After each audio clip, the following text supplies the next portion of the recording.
Listen to part of a lecture in a biology class. Today we're going to talk about camouflage in the animal kingdom. Camouflage is an incredible adaptation that allows animals to blend into their surroundings, providing them with protection from predators, or helping them in the hunt for prey. There are two main strategies that animals employ to achieve camouflage: blending in with the environment and mimicking other objects or organisms. Let's start with the first strategy, blending in with the environment. An excellent example of this is the peppered moth. This moth has two color variations, light and dark. During the Industrial Revolution, when trees and buildings became covered in soot, the dark-colored peppered moths had an advantage, as they could blend in with the darkened environment, making them less visible to predators. Now let's move on to the second strategy, mimicking other objects or organisms. One fascinating example of this is the walking stick insect. This insect has an elongated body and appendages that resemble twigs or branches. By mimicking its environment, the walking stick insect becomes almost invisible to predators, as it appears to be nothing more than a harmless piece of vegetation. Both examples demonstrate the incredible effectiveness of camouflage in protecting animals from predators. By blending in with their environment or mimicking other objects, these animals can avoid detection and increase their chances of survival. Using points and examples from the lecture, explain 2 ways that animals employ camouflage.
Listen to part of a lecture in a biology class. Today we're going to discuss the fascinating phenomenon of mimicry in the animal kingdom. Mimicry is a survival strategy employed by certain species to resemble other organisms or objects for various purposes. There are two primary ways in which mimicry occurs: Bayesian mimicry and Müllerian mimicry. Bayesian mimicry is when a harmless or edible organism mimics the appearance of a dangerous or toxic one to deter potential predators.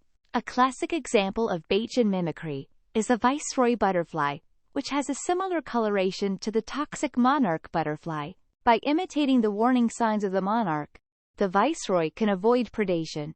On the other hand, Müllerian mimicry is when multiple harmful or unpalatable species evolve to resemble each other, creating a shared warning signal. This mutual resemblance reinforces the learned aversion of predators towards these organisms. A well-known example of Müllerian mimicry is seen in various species of stinging bees and wasps. These species share similar coloration patterns, allowing predators to associate the conspicuous colors with danger. Using points and examples from the lecture, explain 2 ways that mimicry occurs in the animal kingdom.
Listen to part of a lecture in a physiology class.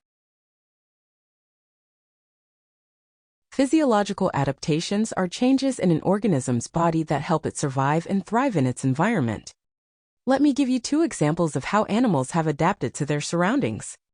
First, consider the camel. Camels have adapted to the harsh desert environment by developing several key physiological adaptations. They have long eyelashes and nostril hairs that keep sand out of their eyes and noses. Additionally, their iconic humps store fat, which can be broken down to provide energy and water when food and water are scarce. Camels can also tolerate significant water loss, allowing them to go for long periods without drinking. Second, let's look at the giraffe.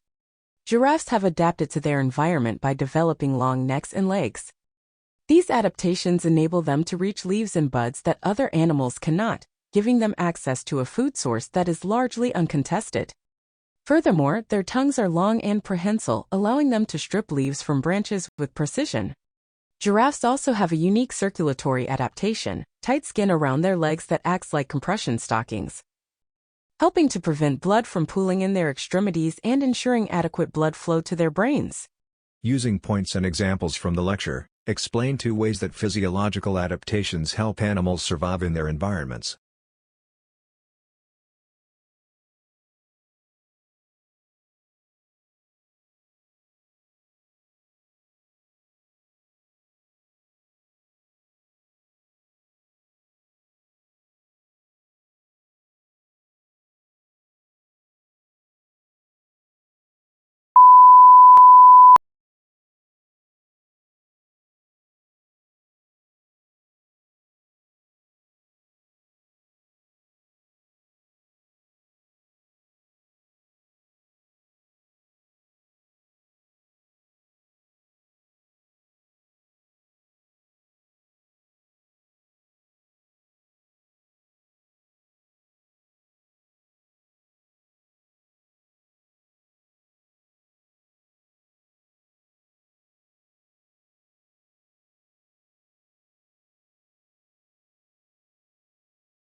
Listen to part of a lecture in a marine biology class. Today we're going to discuss the fascinating world of deep-sea organisms and their special adaptations that help them survive in this challenging environment. Deep-sea organisms face extreme conditions, including extreme pressure, darkness, and limited food availability. To overcome these challenges, they have developed remarkable strategies. Let's explore 2 ways through which these organisms have adapted. First, many deep-sea organisms have evolved bioluminescence, the ability to produce light. This adaptation serves multiple purposes. It helps them attract prey and mates, communicate with others of their species, and even camouflage themselves from predators. For example, the anglerfish has a bioluminescent lure that dangles from its head, attracting smaller fish as potential prey. Second, deep-sea organisms have developed elongated and slender bodies, enabling them to conserve energy and navigate efficiently in their low-energy environment. This body shape reduces drag and allows them to move through the water with minimal effort. The gulper eel is a perfect example of this adaptation. It has a highly elongated and flexible body that can expand like a balloon to swallow large prey, conserving energy between meals. These examples illustrate the incredible adaptations of deep-sea organisms to survive in an environment where food is scarce. Bioluminescence and streamlined body shapes are just two strategies that help these organisms thrive in the deep-sea ecosystem. Using points and examples from the lecture, explain 2 ways that deep-sea organisms have special adaptations to help them survive in an environment where food is hard to find.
Listen to part of a lecture in a biology class. Birds have evolved with a remarkable adaptation that plays a crucial role in their survival: their eyes. The eyes of birds are extremely important for various aspects of their lives. Let me provide you with 2 strategies that illustrate the significance of birds' eyes in different ways. First, birds have exceptional visual acuity, allowing them to detect prey from great distances.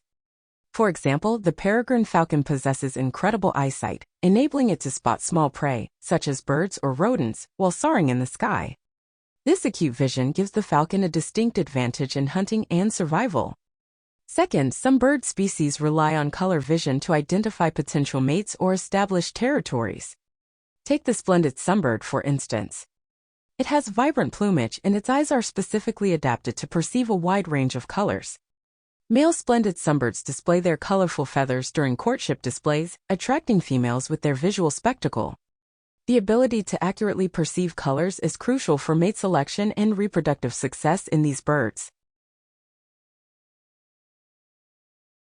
Using points and examples from the lecture, explain 2 ways that birds' eyes are extremely important for their survival.